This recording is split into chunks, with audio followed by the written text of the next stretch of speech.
Hello everyone, welcome back to this learning video. My name is Bayu Putra Pratama and this video I will present a topic about environmental management accounting. This topic explains how companies can manage environmental costs and research effectively to support better decision making and sustainability. So, let's get started.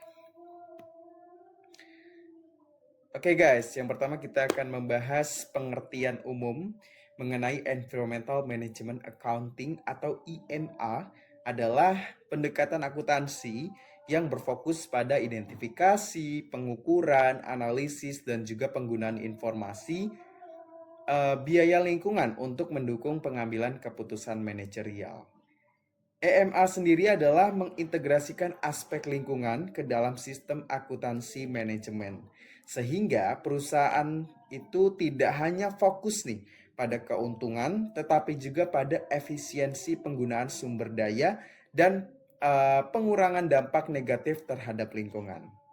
Nah, dengan demikian ini perusahaan bisa nih untuk beroperasi secara lebih bertanggung jawab dan juga demi keberlanjutannya.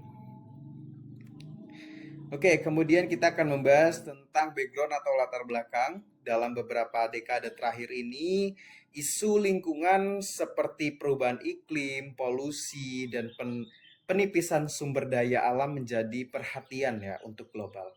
Nah, aktivitas bisnis ini menjadi salah satu nih penyumbang utama masalah terhadap karena adanya penggunaan nih energi bahan baku dan juga sumber daya yang besar-besaran gitu ya. Oleh karena itu, perusahaan ini didorong nih untuk menerapkan praktik yang lebih ramah lingkungan. Nah, EMA ini hadir nih sebagai solusi untuk membantu perusahaan untuk bisa nih memahami biaya lingkungan dan juga mendukung pengambilan keputusan yang seimbang antara kinerja ekonomi dan juga pelindungan dari lingkungannya. Kemudian kita akan membahas definisi dari EMA sendiri atau Environmental Management Accounting. Itu adalah proses mengidentifikasi, mengumpulkan, menganalisis, dan juga menggunakan informasi terkait biaya lingkungan secara penggunaan sumber daya untuk kepentingan manajerial internal. Nah, berbeda nih dengan akuntansi tradisional, kita bahas tradisional lagi ya. EMA ini tidak hanya fokus pada data keuangan saja. Kalau kita yang tahu kan akuntansi itu berarti berhubungan sama keuangan, tapi kalau EMA ini nggak beda. Dia tetapi itu mencakup berbagai fisik seperti konsumsi energi, penggunaan air, dan juga jumlah dari limbah. Nah, pastinya adanya pendekatan ini bisa nih untuk memberikan gambaran yang lebih komprehensif lagi mengenai dampak operasional perusahaan. Kemudian kita akan membahas tentang tujuan utama dari EMA, ya, Objective of Environmental Management Accounting. Yang pertama adalah mengidentifikasi dan mengukur biaya lingkungan dalam operasional perusahaan. Yang kedua, meningkatkan efisiensi penggunaan sumber daya seperti energi dan air. Kemudian yang ketiga, mendukung pengambilan keputusan yang ramah lingkungan. Yang keempat, mengurangi limbah, polusi, dan juga risiko lingkungan. Dan yang kelima atau terakhir adalah meningkatkan kinerja lingkungan perusahaan.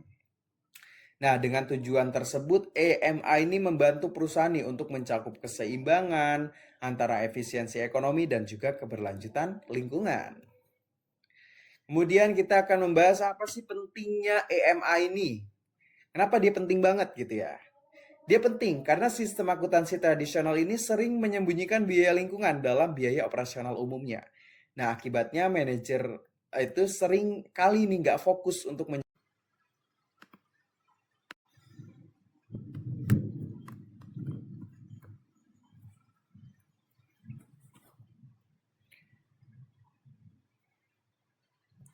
Nah, dengan EMA ini, biaya lingkungan ini bisa diidentifikasi nih. Diidentifikasi secara lebih jelas sehingga perusahaan ini bisa mengambil keputusan yang lebih tepat seperti investasi pada teknologi bersih ataupun perbaikan proses produksi. Kemudian kita akan membahas manfaat dari EMA sendiri. Yang pertama ada meningkatkan efisiensi penggunaan sumber daya, mengurangi biaya dan limbah operasional, membantu kepatuhan terhadap regulasi lingkungan, meningkatkan regulasi perusahaan, membangun kepercayaan stakeholder, dan mendorong inovasi teknologi ramah lingkungan. Nah, manfaat ini bisa menunjukkan bahwa EMA ini tidak hanya berdampak pada lingkungan, tetapi juga pada kinerja bisnis secara keseluruhan. Kemudian ada jenis biaya lingkungan. Nah, ini tadi kita sudah bahas juga di video sebelumnya.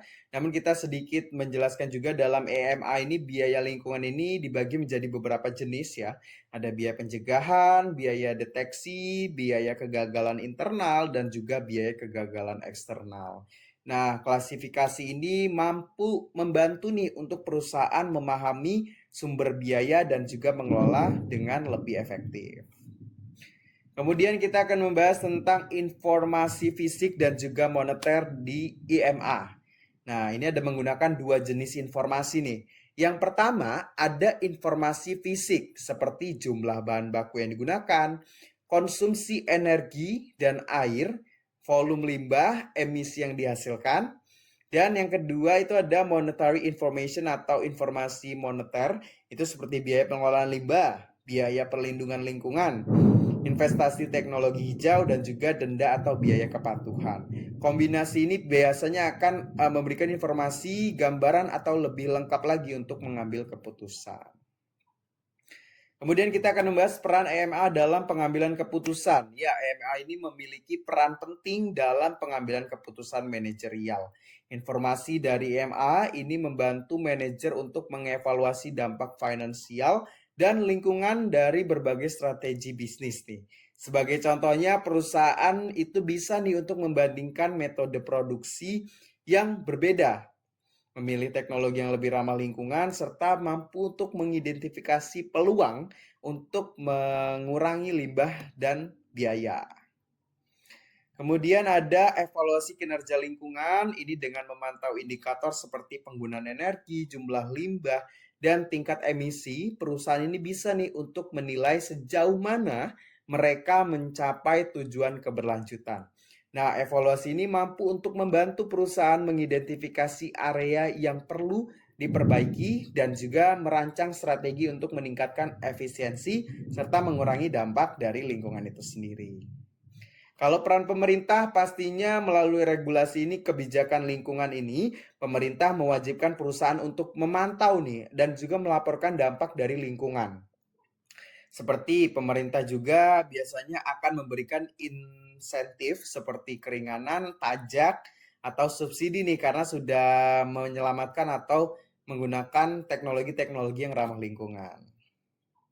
Kemudian ada kesadaran lingkungan yang meningkatkan ini untuk masa depan ini pastinya akan mendorong perusahaan bisa lebih transparan dan juga bertanggung jawab.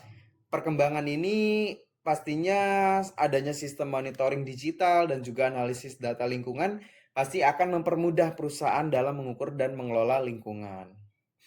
Oke, kesimpulannya adalah environmental management accounting merupakan alat penting yang membantu perusahaan memahami dan mengelola biaya lingkungan dengan mengintegrasikan aspek lingkungan ke dalam sistem akuntansi manajemen. Perusahaan ini bisa membuat keputusan yang lebih baik dalam meningkatkan efisiensi dan mendukung keberlanjutan.